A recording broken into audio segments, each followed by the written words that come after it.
Merci, chers amis journalistes, d'être présents à ce deuxième point de presse organisé par le groupe EDS.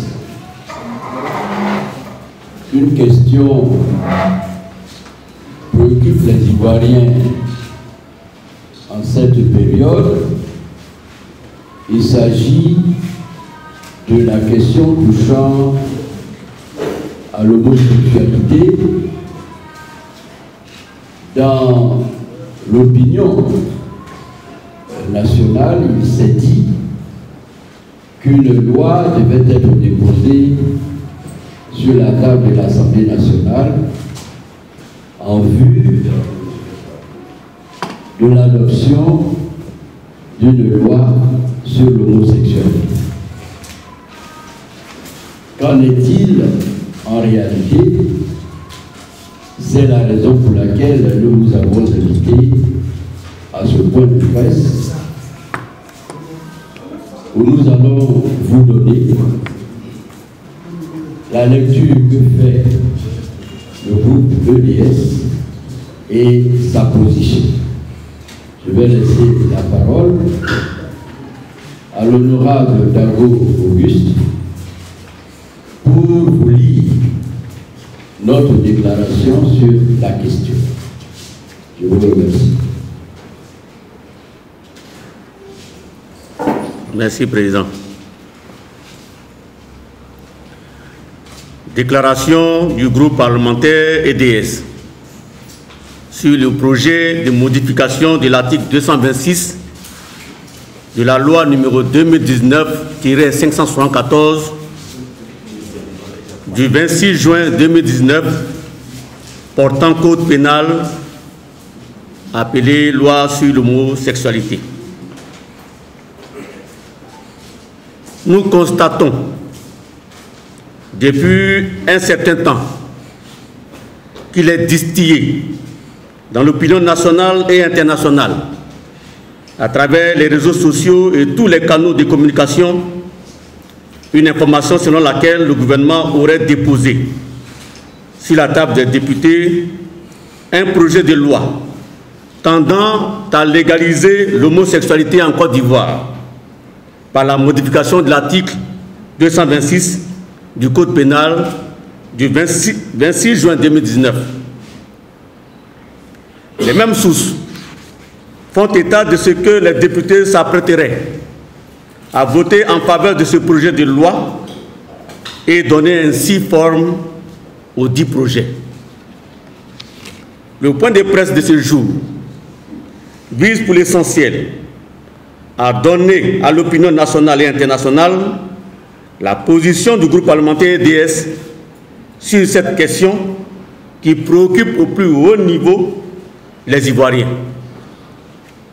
En effet, le chef de l'État a introduit récemment auprès de l'Assemblée nationale un projet de loi en vue de la modification de plusieurs articles de la loi numéro 2019-574 portant code pénal, dont l'article 226 est modifié en ces termes.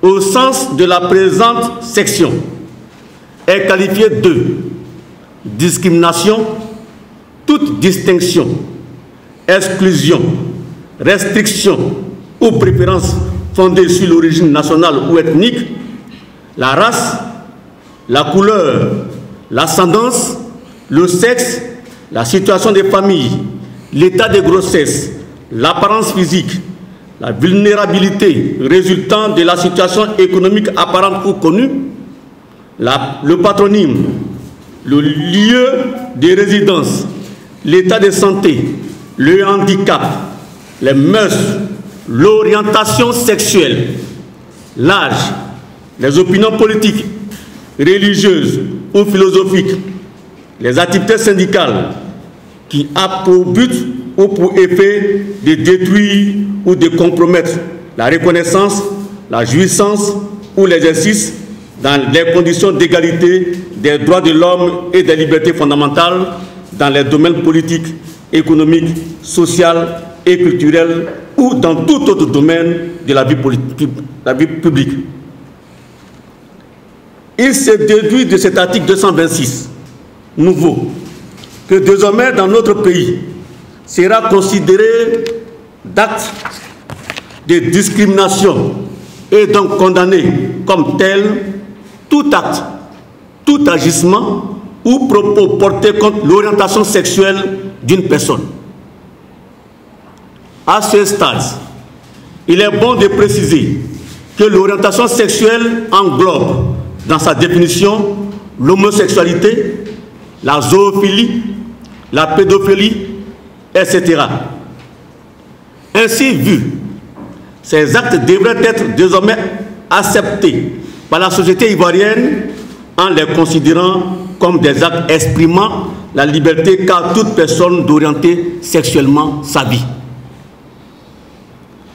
Par raisonnement analogique, si cette loi est votée, elle entraînerait ipso facto la révision de celle relative au mariage dans un souci d'harmonisation.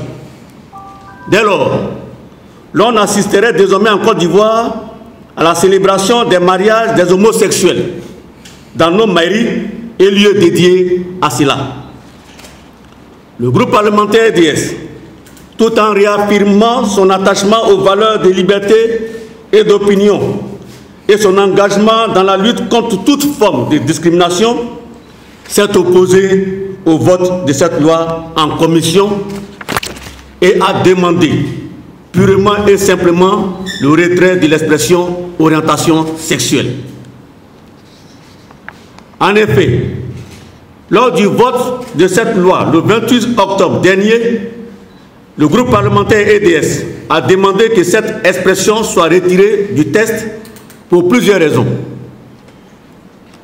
1. Sur la forme.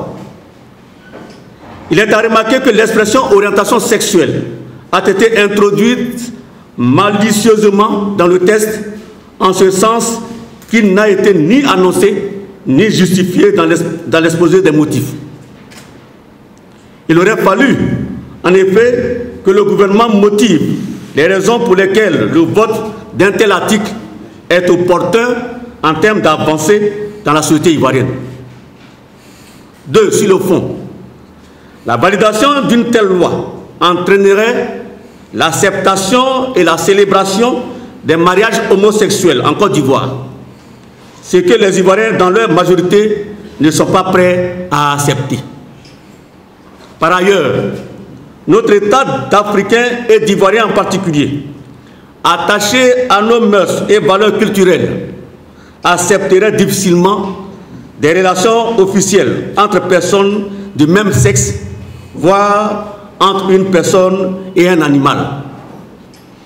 En le disant ainsi, le groupe parlementaire EDS veut simplement demander à vivre dans une société dans laquelle l'on peut exprimer ses libertés en tenant compte de nos valeurs culturelles.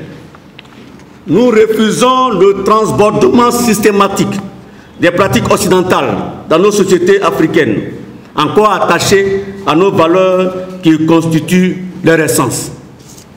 Le groupe parlementaire EDS remercie les autres groupes parlementaires de l'opposition, PDCI, RDA, UDPCI, et même certains collègues du député RHDP, d'avoir choisi avec nous le camp de l'intérêt du peuple en soutenant le retrait du texte de l'expression confligène.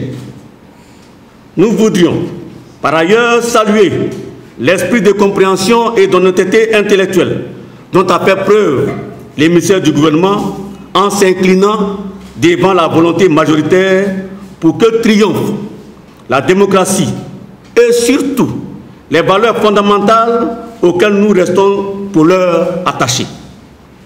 Nous rassurons les populations ivoiriennes que selon le garde des Sceaux, ministre de la Justice, l'expression confligène, orientation sexuelle, ne réapparaîtra pas dans le texte lors de son adoption en plénière. Fait à Abidjan, le 9 novembre 2021, le groupe parlementaire EDS, le deuxième porte-parole, honorable Dago Auguste, je vous remercie.